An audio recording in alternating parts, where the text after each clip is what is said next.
আসসালামু আলাইকুম। একটি খবর আমাদের কাছে এসেছে কিছুক্ষণ আগে যে কুমিল্লার ইসাপুরে আমাদের ঢাকা ইউনিভার্সিটি থেকে 50 জন এসেছিল টোটাল। এর মধ্যে 10 জনকে আমাদের জিম্মি করা হয়েছে, বাকি 40 জনকে আলাদা করে ফেলা হয়েছে। এই ধরনের একটা খবর আমাদের কাছে এসেছিল। আমি নিজে এখন কুমিল্লাতে আছি। কুমিল্লাতে এসেছি আমাদের ত্রাণ সহায়তা নিয়ে, এবং এই ত্রাণটি আমরা কিছুক্ষণের মধ্যেই কুমিল্লা যেই আমাদের পুলিশ লাইন আমরা পৌঁছে দিব, এবং সেখানে আরও অন্যান্য যে ত্রাণগুলো রয়েছে সমন্বিতভাবে আমরা সেখানে পৌঁছে দেব। অর্থাৎ যে এলাকাগুলো রয়েছে বিশেষ করে বুড়িচং এবং যে এলাকাগুলো ভাঙনপ্রবণ যে এলাকা, সেখানে আমরা পৌঁছে দেব। এখন বিষয়টি হচ্ছে যে কুমিল্লার যে বিষয়টি দাঁড়িয়েছে, আমরা এখানে স্থানীয় যিনি এসপি রয়েছেন ওনার সাথে আমার ব্যক্তিগতভাবে কথা হয়েছে এবং ওসিকে সেখানে পাঠানো হয়েছে। সর্বশেষ খবর পাওয়া পর্যন্ত ওনারা যেটি জানিয়েছেন, এই খবরটি যার মাধ্যমে পেয়েছেন, যে নাম্বারটি দেওয়া আছে তাকে রিচ করা যায়নি। যার নাম্বার সাব্বির নামের একজনের নাম্বার দেওয়া হয়েছে, যে সাব্বিরের সাথে যোগাযোগ করতে বলা হয়েছে, কিন্তু সাব্বির নামের যেই ভদ্রলোক ওনাকেও এখনও পর্যন্ত রিচ করা যায়নি। এবং এই খবরটি আসলে সত্যতা কতটুকু সেটি নিয়েও এখনও পর্যন্ত আমরা সন্দিহান। কারণ এসপি মহোদয় এবং ওসি নিজে গিয়েছেন, এখনও পর্যন্ত এই ধরনের কোনো খবর পাওয়া যায়নি। মানে এখনও পর্যন্ত এই ধরনের কোনো পাওয়া যায়নি। তো অনেকে ভাবছে হয়তো যে তাদেরকে ডাকাত সন্দেহে এলাকাবাসী হয়তো আটক করেছে। ওই যে 50 জন ওখানে রয়েছে, এইটি সত্যতা এখনও পর্যন্ত নিশ্চিত করা যায়নি। তো আমরা চেষ্টা করছি। আমরা এখনও পর্যন্ত আছি কুমিল্লাতে আজকে সারাদিন থাকবো, এবং আমরা এখানে যে প্রত্যন্ত এলাকায় প্রান্তিক পর্যায়ে যে ত্রাণ আজকে যেগুলো আমরা সংগ্রহ করেছি সেগুলো আমরা পৌঁছে দেওয়ার চেষ্টা করব।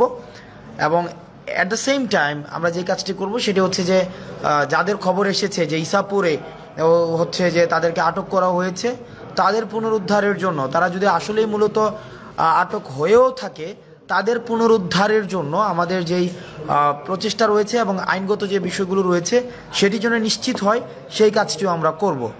ঢাকা ইউনিভার্সিটির যারা রয়েছেন, আমার সহপাঠী থেকে শুরু করে সিনিয়র জুনিয়র, আপনারা বিভিন্নভাবে কনসার্ন জানাচ্ছেন। আজকে বেশ অনেকক্ষণ ধরে আমাকে বিভিন্নভাবে আমাকে জানাচ্ছেন। আমি আপনাদেরকে বলবো যে এখনও পর্যন্ত এই ধরনের ঘটনা ঘটেছে বলে আমাদের পুলিশ থেকে আমরা জানতে পারিনি।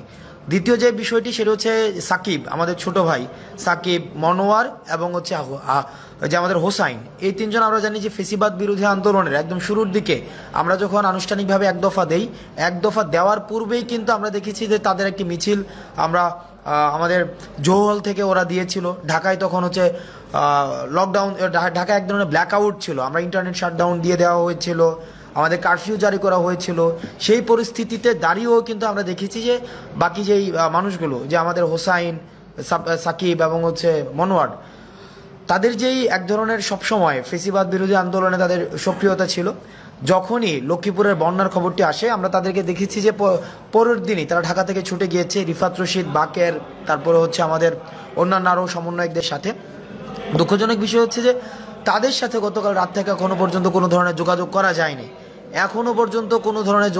যায়নি। তাদের সাথে আমরা চেষ্টা করছি যে স্থানীয়, আমরা ডিসির সাথে কথা বলার চেষ্টা করেছি, এসপির সাথে কথা বলার চেষ্টা করেছি, কিন্তু ওখানের যে পরিস্থিতি, মানে ওখানের যে সার্বিক পরিস্থিতি এমন পর্যায়ে এসে দাঁড়িয়েছে যে ডিসি বা এসপি কারো কাছে আমরা রিচ করতে পারিনি। অর্থাৎ ইন্টারনেট ব্ল্যাকআউট হয়ে গিয়েছে, মানে কমপ্লিটলি ব্ল্যাকআউট হয়ে গিয়েছে। আমরা চেষ্টা করছি যে সাকিবদের কাছে পৌঁছানো, রিয়াদদের কাছে পৌঁছানো, মনোয়ারদের কাছে পৌঁছানো। আপনারা আপনাদের জায়গা থেকে আপনারা চেষ্টা করুন। আর তৃতীয় একটি বিষয়, আমরা দেখতে পাচ্ছি যে বাংলাদেশের বিভিন্ন জায়গা থেকে ত্রাণ সহায়তার জন্য আমরা 20 জনের টিম নিয়ে, 30 জনের টিম নিয়ে ফেনীমুখী হচ্ছি, নোয়াখালীমুখী হচ্ছি। আপনাদের কাছে অনুরোধ থাকবে, এভাবে টিম নিয়ে আসার কোনো প্রয়োজন নেই। আপনাদের প্রশিক্ষিত টিম ছাড়া, প্রশিক্ষিত টিমের যদি আপনারা সমন্বয় নিশ্চিত করতে না পারেন, আপনারা ফেনীমুখী হওয়ার দরকার নেই। সর্বোচ্চ একটা ট্রাকের সাথে 2 জন বা 3 জন, সর্বোচ্চ 2 জন বা 3 জন এনাফ। এর বেশি যারা আসছে 10 জন 15 জন, এই 10 জন 15 জন আসার কোনো প্রয়োজন নেই। আপনারা যে স্থানীয় যে জায়গাটি রয়েছে, আপনারা যে এলাকায় যাবেন, ওই এলাকার আপনারা স্থানীয় মানুষগুলোর সাথে আগে একটু কথা বলেন। তাদের জায়গা থেকে আপনি দেখবেন যে 15 জন 10 জন বা ওখানের এলাকাবাসী আপনাদেরকে সহায়তা করছে।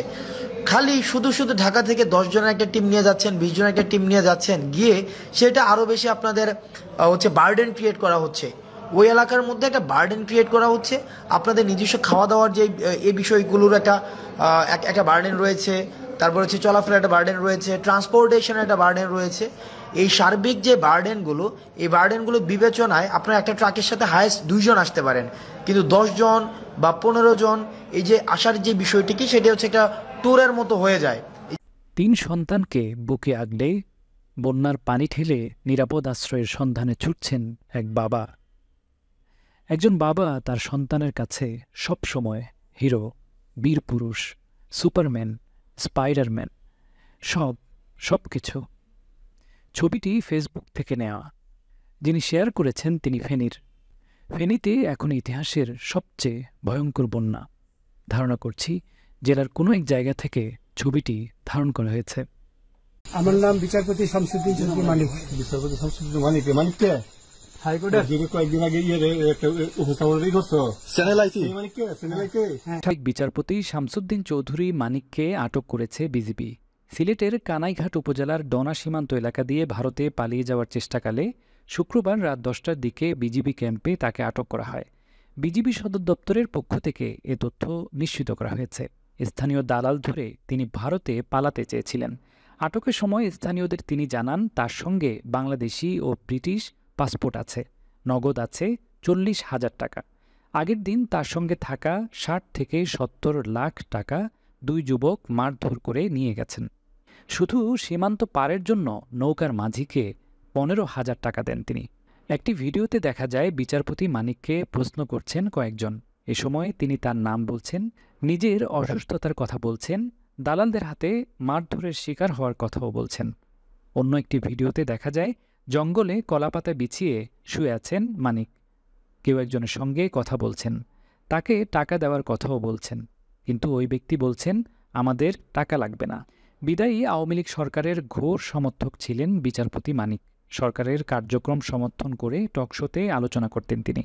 সরকারের পতনের পর তার বিরুদ্ধে একাধিক মামলা হয়েছে। ভয়ে পালাইতেছি। কার বইয়ে?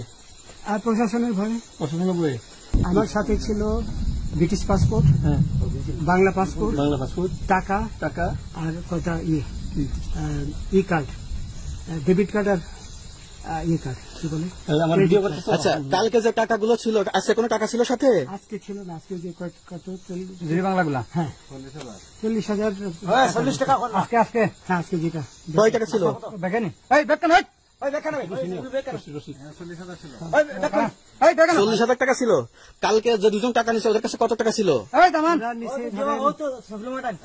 60-70 লাখ। কিন্তু পরে এই 2 ছেলে আমার মাইরা ধইরা